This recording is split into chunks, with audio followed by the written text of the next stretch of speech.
Les e-commerçants n'ont qu'un seul moyen pour faire venir des clients chez eux, sur leur site internet, c'est Internet.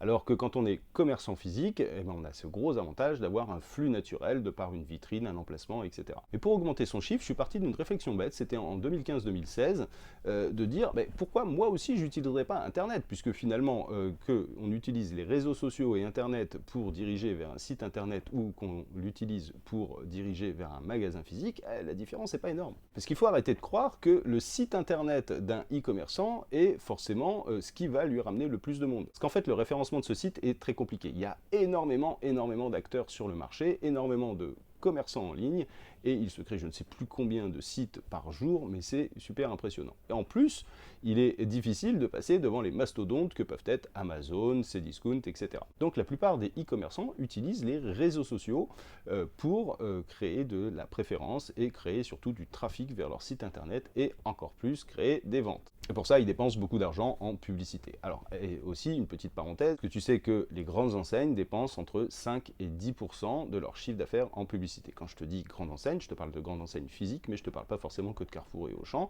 Je te parle d'Intersport, je te parle de chaînes de magasins que tu peux connaître, Yves Rocher ou autres. Et quand on est commerçant, quand on est indépendant, eh ben, on ne fait pas trop attention souvent à ces indicateurs-là. On ne dépense pas autant d'argent en publicité. Alors du coup, on fait un flyer de temps en temps, on achète un panneau 4x3 ou une campagne abribus. Bref, ça coûte assez cher tout ça et c'est finalement, pas, à mon sens, pas très rentable. Depuis 2016, je me suis donc consacré dans mon magasin, puisque je suis commerçant, à une communication qui est 100% digitale.